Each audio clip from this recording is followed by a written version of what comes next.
Epione pain management and regenerative centre. ఇక మీ నొప్పులు శాశ్వతం కావు. ఖమ్మం పాలిటిక్స్లో పొంగులేటి శ్రీనివాసరెడ్డి ఆధిపత్యం కనిపిస్తోందా? ఎందుకంటే అక్కడ అభ్యర్థిగా మండవ వెంకటేశ్వరరావు పేరు వినిపించింది, లేదా తుమ్మల నాగేశ్వరరావు గారి అబ్బాయి పేరు కొంత రోజులు అన్నారు, అట్లాగే బట్టి విక్రమ గారి భార్య పేరు కూడా వినిపించింది. ఫైనల్గా పొంగులేటి బంధువు రామసహాయం రఘురామరెడ్డి గారు ఫైనల్ అయ్యారు. ఏంటి ఖమ్మం జిల్లా మీద ఆయన పట్టు సాధించారా? పట్టు సాధించారంటే ఆయనకి ఇన్ఛార్జ్ చేశారు కదండి. లోక్సభ ఎన్నికలు ఇన్ఛార్జు అంటే రేపు ఖర్చు పెట్టుకోవాలా, కష్టపడాలా, రిజల్ట్ ఇవ్వాలా. రిజల్ట్ ఇచ్చేదానికి ఆయన్ని మరి ఇన్ఛార్జ్ పెట్టినప్పుడు మరి ఐ డోంట్ థింక్ ఆయనకి వారి చుట్టరికం అని ఇచ్చినట్టు కాదు. రామసహాయం రఘురామ్ రెడ్డి గారిని మనం వాస్తవం గ్రహించాలా. ఆయన ఫాదర్, గ్రాండ్ ఫాదర్ పాత కాంగ్రెస్ ఎప్పటి నుంచో ఉన్నవాళ్ళు. వరంగల్ ఆ జిల్లా, ఈ ఖమ్మం జిల్లాలో వాళ్ళ సొంత ఆస్తులు, ఇండ్లు. రామస్వామి గారికి కూడా రఘురామ్ రెడ్డి గారికి కూడా రామసహాయం రఘురామ్ రెడ్డి గారికి కూడా సొంత ఇల్లు ఉంది అక్కడ. ఉన్నవాళ్ళు బోల్డ్ అన్ని భూములు దానం చేసిన వారు. ఫ్రీడమ్ మూవ్మెంట్ కాడ నుంచి కాంగ్రెస్ పార్టీతో కలిసి పనిచేసిన వారు. గతంలో ఎంపీలుగా, ఎమ్మెల్యేలుగా వాళ్ళ కుటుంబ సభ్యులు, రఘురామ్ రెడ్డి గారు ఫాదరు వాళ్ళంతా పోటీ చేసిన వాస్తవాలు అందరికీ తెలుసు. ఇవాళ అక్కడ ఆర్డీఓ ఆఫీసు, ఇంకేదో వందలాది ఎకరాలు వాళ్ళ ఓన్ యాన్సెస్ట్రల్ హౌస్ కూడా వాళ్ళు స్కూల్కి కేటాయించడం జరిగింది. కాబట్టి ముగ్గురు, బట్టి గారు పెళ్ళాము, తుమ్మల గారు అబ్బాయి, ఇవన్నీ కార్యకర్తలు యాక్సెప్ట్ చేయలేదు. అందరితో సంప్రదించి ఆచితూచి ఆలోచించి కరెక్ట్ క్యాండిడేట్ ఈయనే అని చెప్పి ఆలోచించి ఇచ్చారు. All workers are very happy. జిల్లాలో ఒక తృప్తి. ఓకే, న్యాయంగా పాత కాంగ్రెస్ గతంలో చేసిన వారు, సోషల్ సర్వీస్ భావాలు ఉన్నవాళ్ళు, పేదలకి ఇచ్చిన వాళ్ళు తీసుకోకుండా గవర్నమెంట్కి వాపస్ ఇచ్చారు భూములు. అసలు ఎక్కడనే తన భార్యకు టికెట్ ఇవ్వకపోవడం పట్ల భట్టి విక్రమార్క అలిగారు, కోపంగా ఉన్నారు. కొద్ది రోజులు పార్టీ మీటింగ్లో కూడా దూరంగా ఉన్నారనే వార్తలు వచ్చినాయి. నిజమే? ఏమన్నా ఆయన్నే అడగండి, నాకేం తెలుసు ఆయన పెళ్ళానికి వచ్చిందా లేదా అని. ఆయన ఏం అలకాలు ఫీల్ అవుతున్నారు, ఆయన్నే అడగండి.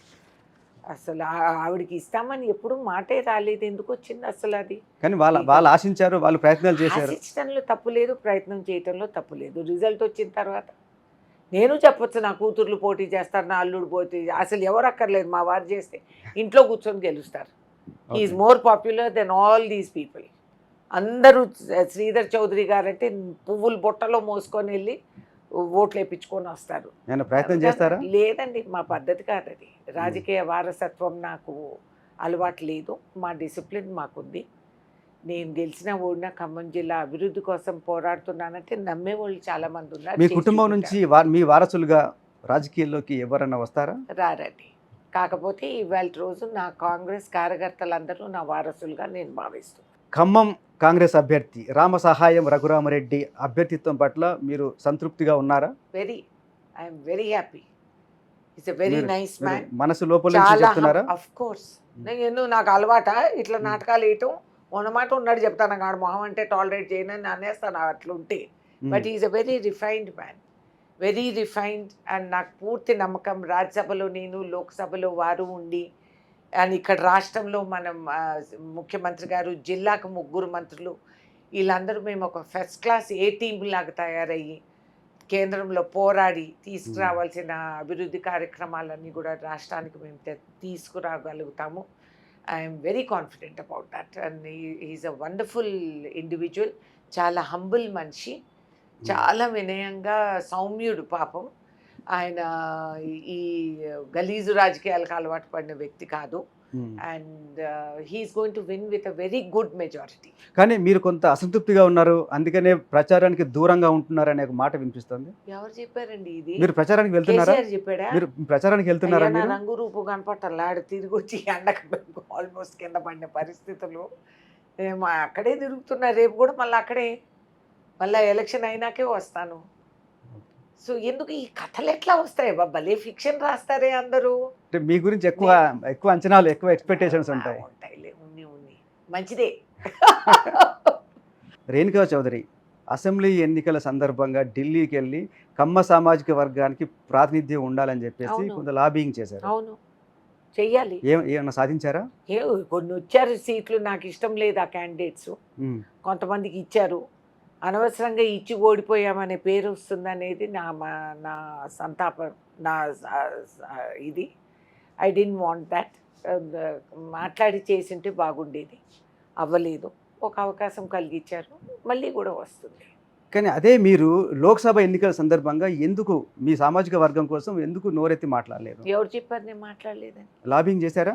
ఎందుకు చేయలేదని అనుకుంటున్నాను. అంతకుముందు అసెంబ్లీ ఎన్నికల సమయంలో మీరు ఢిల్లీకి వెళ్ళారు, అది బహిరంగంగా చేశాము. మీడియాతో మాట్లాడారు, అవును. ఓపెన్ గా చెప్పారు. మరి ఈసారి మాత్రం మీరు ప్రయత్నం చేసినట్టు ఎక్కడ వార్తలు రాలేదు. మీకు వార్త రాకపోతే సీక్రెట్ గా చేశారా? సీక్రెట్ గా చేశారా? అది కాదు, అది సీక్రెట్ గా ఏం లేదు, బహిరంగంగానే మాట్లాడాను. ఆ. మీడియాకి చెప్పకపోతే అది నిజం కాదనుకుంటే ఎట్లబ్బా?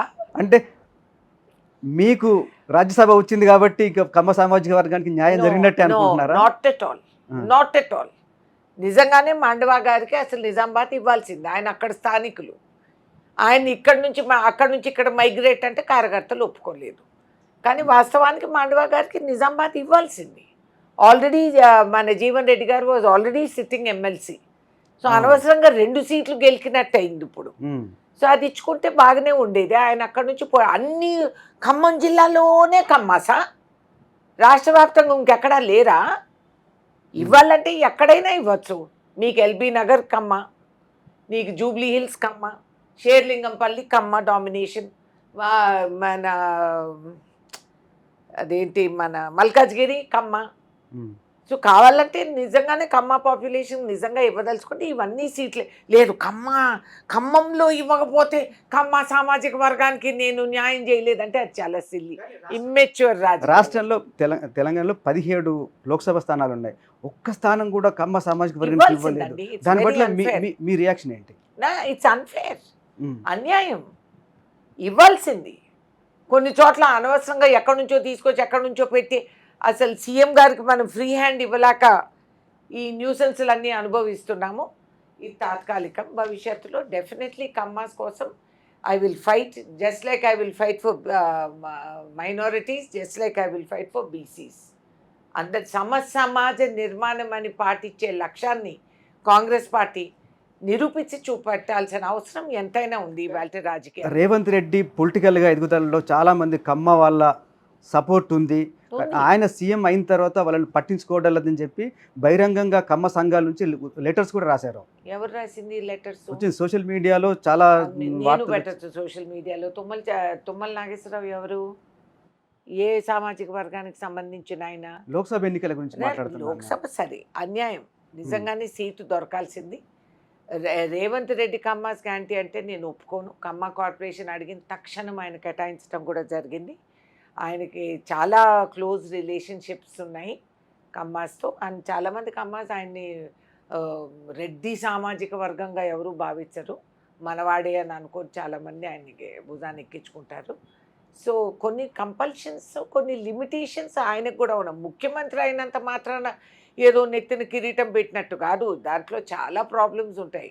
అండ్ రాజకీయం అనేది ఇవాల్టి చదరంగం అది. సో కొన్నిసార్లు మనం ఒక ఎదురువాడి కింగ్ని ఎగరగొట్టాలంటే ఇక్కడ ఇంకేదో పావం కదపాల్సి వస్తుంది. నమస్తే అండి. ఇది వ్యాపారం గురించి కాదు, ఓటు గురించి. ఎన్నికల్లో ఓటు వేయడం మన హక్కు మాత్రమే కాదు, కర్తవ్యం. ఎంతో మంది మహా నేతలు శ్రమించి ప్రాణత్యాగం చేసి ఈ అవకాశాన్ని మనకిప్పించారు. అందరూ ఓటు వేద్దాం. ఎందుకంటే ఓటు హక్కు ఊరికే రాదు. నా ఓటు ఎవరికో తెలుసా? అది సీక్రెట్ అండి.